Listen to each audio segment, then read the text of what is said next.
Hello students, आज मैं आपको सेकेंड ईयर मैथमेटिक्स का चैप्टर नंबर 8 एक्सरसाइज 8.2 का क्वेश्चन नंबर 4 कंप्लीट करवाऊंगा। तो क्वेश्चन नंबर 4 है, find the equation of the circle through the points 0, -1 and 3, 0 and the line 3x + y - 9 = 0 is tangent to it at 3, 0। अब यहां पर क्या है कि हमें एक सर्कल की इक्वेशन फाइंड करनी है जो कि दो पॉइंट से पास हो रहा है। एक है 0, -1 और एक है 3, 0 और एक लाइन सर्कल को टेंजेंट है और उसकी इक्वेशन हमें गिवन है 3x + y - 9 = 0। टेंजेंट क्या होती है सर्कल को? एक लाइन सर्कल को टच करे और पास हो जाए, ठीक है। और वो लाइन जो टेंजेंट है, टेंजेंट लाइन का और इस सर्कल का जो पॉइंट ऑफ कांटेक्ट है वो क्या है? पॉइंट है 3, 0। तो अब यहां पे हमें सर्कल की इक्वेशन जो है वो फाइंड करनी है। तो अब देखें यहां पे क्या है कि सर्कल का जो सेंटर होता है वो होता है जनरल इक्वेशन में -g, -f। इस वाली कंडीशन पे मैं भी बाद में आऊंगा। सबसे पहले हम क्या करते हैं कि ये जो पॉइंट्स हमें गिवन है 0, -1 और 3, 0, इसको हम नेमिंग कर लेते हैं। Let the points A 0, -1 and B 3, 0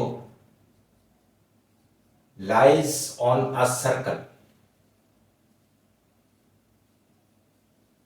ठीक है, ये सर्कल पे लाई कर रहे हैं तो हमने 0, -1 को A का नाम दे दिया और 3, 0 को हमने B का नाम दे दिया है, ठीक है। अच्छा, जब भी हमें सर्कल के दो पॉइंट्स गिवन हो और कोई एक कंडीशन गिवन हो तो हम general equation of circle use करते हैं। तो general equation of circle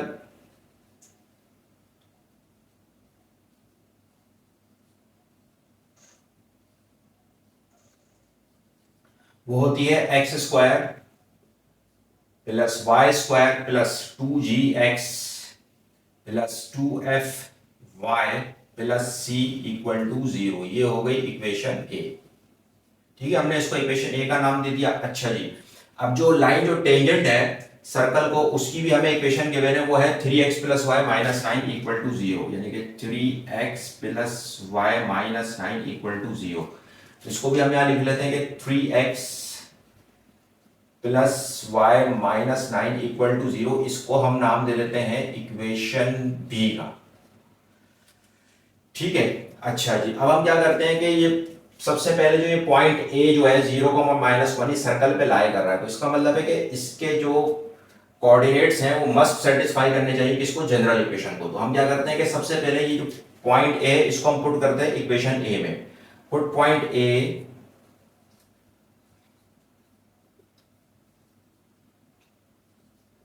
0, -1 in equation A. तो इस पॉइंट को हम इक्वेशन ए में पुट कर देते हैं, ए पॉइंट को। अब यहाँ पे x जो है वो 0 है और y क्या है? -1 है। तो यहाँ हम पुट करते हैं x² यानी कि 0 का स्क्वायर + y² - 1 का स्क्वायर प्लस 2gx, x की जगह क्या आ जाएगा? 0 प्लस 2f और y की जगह क्या आ जाएगा? -1 प्लस c = 0।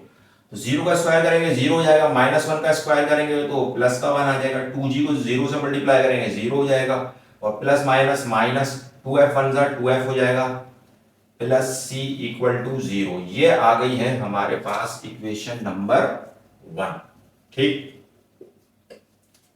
इसी तरह से अभी जो बी पॉइंट जो है 3, 0 ये भी सर्कल से पास हो रहा है, तो इसके कोऑर्डिनेट्स भी सेटिस्फाई करने चाहिए जनरल इक्वेशन ऑफ सर्कल को। तो put point B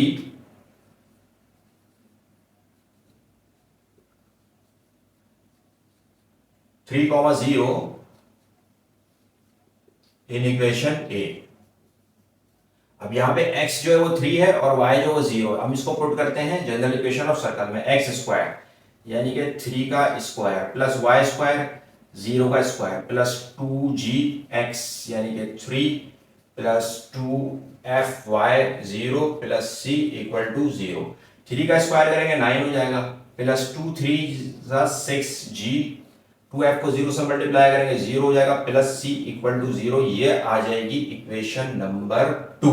9 plus 6g plus c equal to 0, equation number 2 आ गई। अब यहां पर जो हमें गिवन कंडीशन है, ये समझने की बात है। यहां पर सबसे जो मोस्ट इंपॉर्टेंट है वो ये समझना है।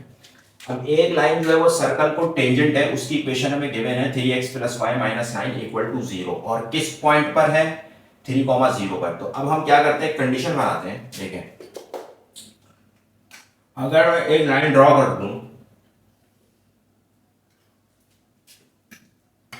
जनरल इक्वेशन में सर्कल का जो सेंटर होता है वो माइनस जी कॉमा माइनस एफ होता है। अब देखें यहां पर, अगर मैंने सेंटर से इस पॉइंट तक एक लाइन ड्रॉ कर दी है, ठीक है, तो ये जो लाइन है ये क्या है, ये जो लाइन है ये नॉर्मल है किस पे, टेंजेंट पे, ठीक है। और नॉर्मल लाइन क्या होती है, यानी कि ये जो लाइन है परपेंडिकुलर है किस पे, टेंजेंट के लाइन पे। तो जो लाइन टेंजेंट पर परपेंडिकुलर होती है उसको हम नॉर्मल कहते हैं, ठीक है। और ये जो नॉर्मल लाइन जो होती है always passes through the centre of the circle होती है। और जनरल इक्वेशन में जो सेंटर ऑफ द सर्कल होता है वो होता है माइनस जी कॉमा माइनस है। अब यहाँ पे कंडीशन ये बनती है कि अगर मैं इस लाइन का, यानी कि बी सी, ये एक लाइन हो गई, अगर मैं इसका स्लोप निकाल लूं और फिर ये जो इक्वेशन ऑफ टेंजेंट जो मुझे दी हुई है इसका मैं स्लोप निकाल लूं, तो ये दोनों लाइंस आपस में परपेंडिकुलर है, फिर इन दोनों के स्लोप को मैं कंडीशन ऑफ परपेंडिकुलरिटी में रख दूंगा, तो एक और इक्वेशन आ जाएगी, वो आ जाएगी इक्वेशन नंबर 3। तो सबसे पहले हम क्या करते हैं, इस लाइन का स्लोप निकालते हैं जो नॉर्मल है, यानी कि BC, slope of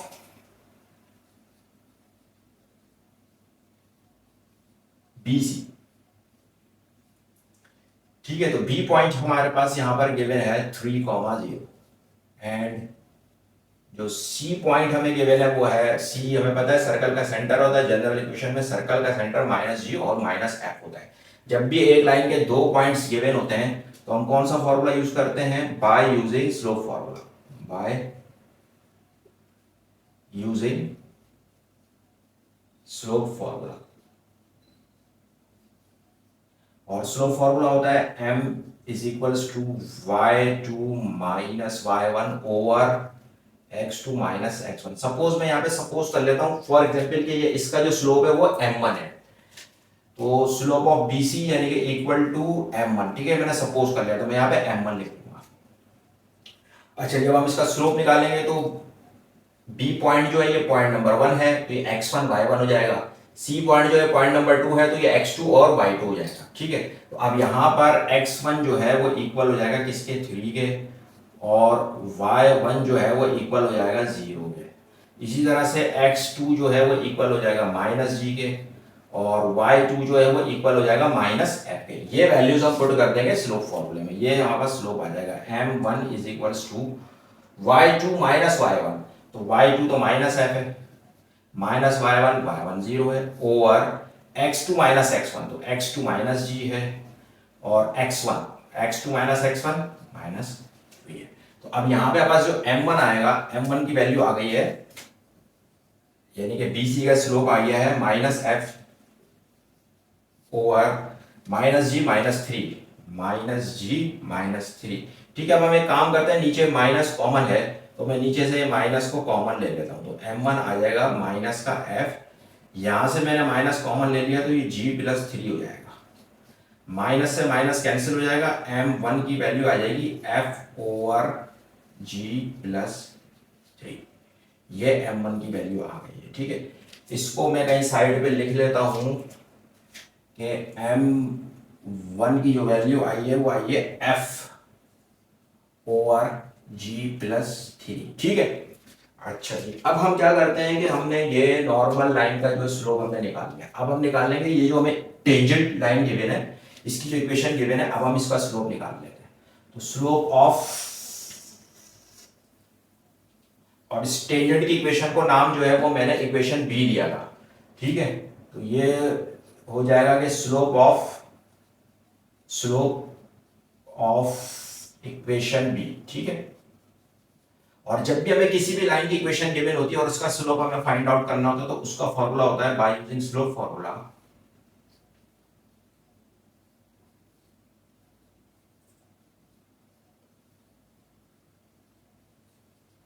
slope formula होता है m is equals to minus A over B. ये फॉर्मूला हम उस वक्त यूज करते हैं जब हमें किसी भी लाइन की इक्वेशन गिवन हो। तो यहाँ पे हमें टेंजेंट की इक्वेशन गिवन है। अब a क्या है, x का कोफिशिएंट, यहाँ पे a जो है इक्वल टू किसके है, 3 के, एंड b जो है वो किसके इक्वल है, 1 के। y का कोफिशिएंट क्या है, प्लस का 1।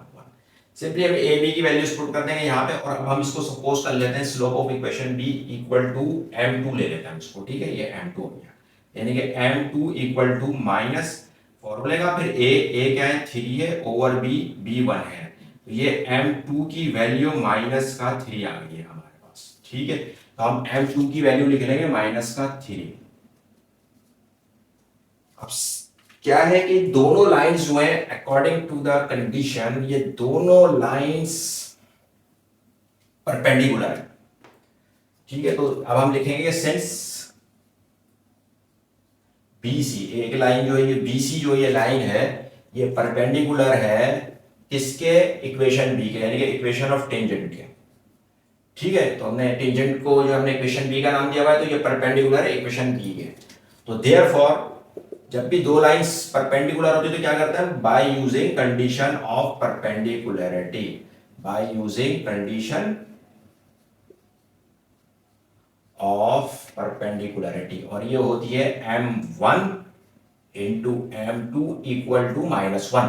अब यहां पे m1 क्या है, f over g plus 3, f over g plus 3, और m2 क्या है, -3 इक्वल टू -1, ठीक है। -3 को f से मल्टीप्लाई करेंगे, माइनस का 3f आ जाएगा, over g plus 3 equal to -1। अब g प्लस 3 जो यहाँ पे डिवाइड हो रहा है, यहाँ के -1 से मल्टीप्लाई हो जाएगा, तो माइनस का 3f equal to -1 into g plus 3। अब -1 को हम g से मल्टीप्लाई करेंगे, ये है -3f, -1 को g से मल्टीप्लाई करेंगे माइनस g आ जाएगा, -1 को फिर +3 से मल्टीप्लाई करेंगे तो माइनस प्लस माइनस -3 हो जाएगा। तो अब ये भी एक इक्वेशन बन जाएगी बस, ठीक है। तो हम g को हम पॉजिटिव रखते हैं, ठीक है। तो अब ये हो जाएगा, इसको मैं g को इक्वल के लेफ्ट साइड पे ले आऊंगा तो +g हो जाएगा, और यहाँ पे राइट साइड पे -3f तो पड़ा हुआ ही है हमारे पास, और फिर ये -3 को हम इक्वल के राइट साइड पे ले आएंगे तो ये +3 हो जाएगा इक्वल टू 0। तो g minus 3f plus 3 equal to 0, ये इक्वेशन नंबर 3 आ गई है। अब यहां पर हमारे पास तीनों इक्वेशंस आ गई हैं। अब हम क्या करते हैं कि सर्कल की इक्वेशन फाइंड आउट करने के लिए हमें तीन वैल्यूज की जरूरत होती है। एक होती है g की, एक होती है f की, और थर्ड c की।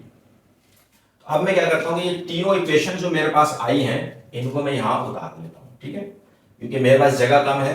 तो 1 माइनस 2f, मैं इसको दोबारा उतार लेता हूं, प्लस c इक्वल टू 0, ये आई थी इक्वेशन नंबर 1। उसके बाद 9 plus 6g, 9 plus 6g plus c equal to 0, ये आई इक्वेशन नंबर 2। उसके बाद आइए g minus 3f, g minus 3f plus 3 equal to 0, यह आई इक्वेशन नंबर 3। अब हम क्या करते हैं कि यहां से हमें जो है वैल्यूज जो है वो हमें निकालनी है, ठीक है, किसकी, g की, f की और c की। तो सबसे पहले हम क्या करते हैं कि अभी जो प्लस c और प्लस c है इसको हम कैंसिल कर देते हैं। इसको कैंसिल करने के लिए क्या करना पड़ेगा, सब्ट्रैक्ट करना पड़ेगा इक्वेशन 2 को इक्वेशन 1 से, तो इसकी साइन चेंज होगी, -c होगा और plus c minus c cancel हो जाएगा, तो हमारे पास आ जाएगी equation number 4। Subtract equation 2 from equation 1, ये हो जाएगी 1 minus 2f plus c equal to 0। और इक्वेशन 2 क्या है, जब सब्ट्रैक्ट करते तो साइन चेंज करते हैं, +9 है माइनस का 9, +6 है माइनस का 6g, प्लस c है माइनस का c इक्वल टू 0।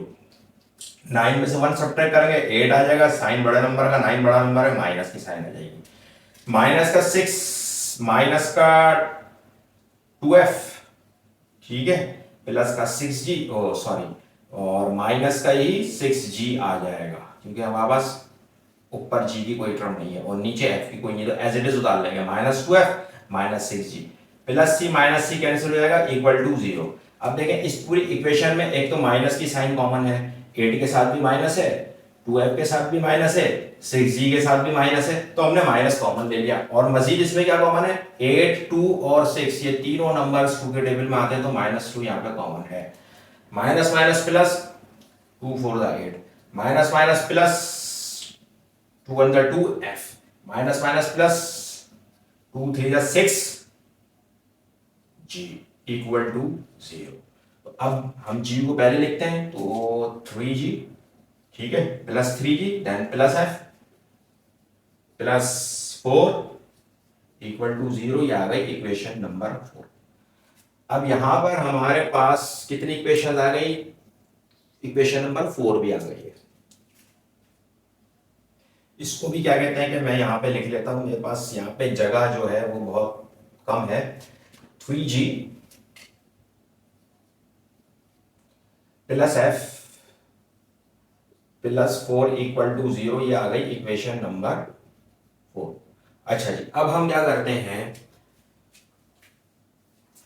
अगर देखें गौर से, तो अगर अब मैं इक्वेशन 3 और इक्वेशन 4 में जो है वो हमारे पास g और f है, ठीक है, तो हम इसमें से किसी एक को कैंसिल कर दें, या तो g को कैंसिल कर दें या तो f को कैंसिल कर दें। मैं एक काम करता हूं, मैं f को कैंसिल कर देता हूं। अगर मैं इक्वेशन 4 को 3 से मल्टीप्लाई कर लूं तो देखिए ये 3f हो जाएगा, और ऊपर है -3f, और फिर मैं इन दोनों को ऐड कर दूं तो -3f प्लस 3f कैंसिल हो जाएगा, और फिर हमारे पास g की वैल्यू आ जाएगी। तो अब हम यहाँ पे क्या करते हैं कि सबसे पहले इक्वेशन 4 को 3 से मल्टीप्लाई करते हैं, क्योंकि इक्वेशन नंबर 3 में f का कोफिशिएंट 3 है, तो हम कोफिशिएंट को सेम करते हैं। तो इक्वेशन 4 को मल्टीप्लाई करते हैं किससे, 3 से, multiplying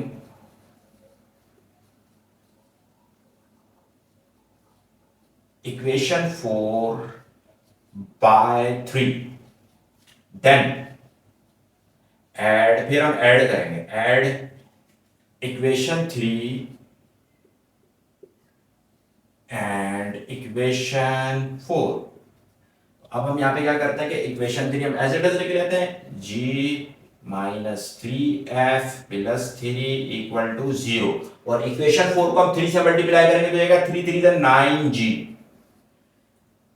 plus 3 1 3f plus 3 4 12 equal to 0, ठीक है। 9g में 1g ऐड करेंगे, ये हो जाएगा 10g, 3f से 3f कैंसिल हो गया, 12 में प्लस 3 ऐड करेंगे, प्लस का 15 इक्वल टू 0, ठीक है। अब ये हो जाएगा 10g इक्वल टू माइनस का 15।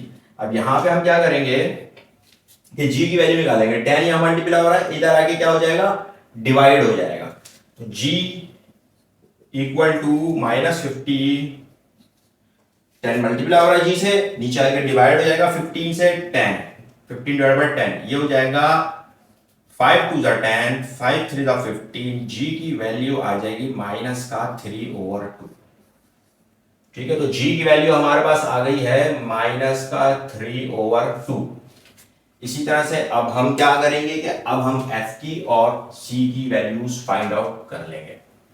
अब अगर मैं g की वैल्यू पुट कर दूं इक्वेशन नंबर 3 में या फिर 4 में, ठीक है, g की वैल्यू पुट कर दूं इक्वेशन नंबर 3 में या 4 में, तो मेरे पास f की आ जाएगी।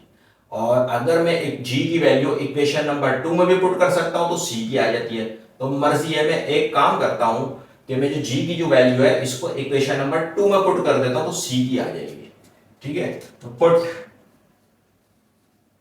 g इज इक्वल्स टू -3/2, कहां पुट करूंगा मैं इसको, इक्वेशन नंबर 2 में, इन इक्वेशन 2, तो ये हो जाएगी मेरे पास 9 प्लस 6, g की वैल्यू है -3/2 प्लस c इक्वल टू 0। अब देखें 2 1 2, 2 3 6, तो ये 9 का 9 हो गया, प्लस माइनस माइनस, ये 2 1 2, 2 3 6 हो गया, 3 3 9 हो गया, और प्लस का c इक्वल टू 0, 9 में से 9 गया 0 हो गया, प्लस c इक्वल टू 0, यानी कि c की वैल्यू क्या आ गई, 0 आ गई। अब यहां पे हमारे पास c की वैल्यू भी आ गई, अब रह गई f की वैल्यू। तो अब हम क्या करते हैं कि अगर मैं ये c की जो वैल्यू है अगर मैं इसको इक्वेशन नंबर 1 में पुट कर दूं तो f की आ जाएगी, ठीक है। तो put c is equals to 0 in equation 1 में पुट कर देते हैं हम इसको, किसकी वैल्यू आ जाएगी, f की आ जाएगी। तो 1 माइनस 2f प्लस c की जब हम 0 पुट कर देंगे इक्वल टू 0, तो ये हो जाएगा 1 माइनस 2f इक्वल टू 0। हमें f की वैल्यू चाहिए माइनस 2f इक्वल टू, इस 1 को इधर फेंकेंगे -1 हो जाएगा, माइनस से माइनस कैंसिल हो जाएगा, 2f इक्वल टू 1 हो जाएगा और f की वैल्यू आ जाएगी 1, 2 यहाँ मल्टीप्लाई हो रहा है, इधर नीचे आके डिवाइड हो जाएगा, तो f की वैल्यू 1/2 आ जाएगी। तो यहाँ पे हमारे पास f की वैल्यू भी आ गई 1/2। अब सिंपली हम क्या करते हैं कि हमें सर्कल की इक्वेशन फाइंड आउट करनी थी, तो हम ये सारी वैल्यूज g, f और c की इक्वेशन a में पुट कर देंगे, तो हमारे पास सर्कल की इक्वेशन आ जाएगी। तो put g is equals to -3/2, f is equals to 1/2 and c is equals to 0 in equation a। इसको हम यहां पुट कर देते हैं, ठीक है। तो ये है x square plus y square plus 2gx, g की वैल्यू है -3/2, x प्लस 2, f की जो वैल्यू है वो है 1/2, y प्लस c की वैल्यू 0 है इक्वल टू 0। अब ये हो जाएगा x square plus y square, 2 1 जा 2, 2 1 जा 2, ठीक है, ये 1 हो गया, प्लस माइनस -1 3 जा 3x, 2 1 जा 2, 2 1 जा 2, 1 1 जा 1 और 1 1 जा 1, 1 y जा y रह जाएगा, प्लस का y प्लस 0 0 ही रहेगा इक्वल टू 0। तो अब हमारे पास आंसर क्या आ गया है, x square plus y square minus 3x plus y equal to 0। इसको चेक करने का भी एक तरीका है कि अगर हम इस पॉइंट ए को इस आंसर में पुट कर दें तो ये 0 इक्वल टू 0 हो जाएगा, या तो फिर ये पॉइंट बी को, क्योंकि ये भी सर्कल पे लाई कर रहा है तो इसकी इक्वेशन को सेटिस्फाई करना चाहिए। अगर हम इस पॉइंट बी को भी इसमें पुट कर देंगे इस आंसर में, सर्कल की इक्वेशन में, तो ये भी 0 इक्वल टू 0 हो जाएगा, ठीक है। मैंने आपको बता दिया, मैं चेक नहीं कर रहा हूं फिलहाल। ये हमारे पास हो गई, this is the required equation of a circle, और यही जो है हमारे पास इसका आंसर हो जाएगा।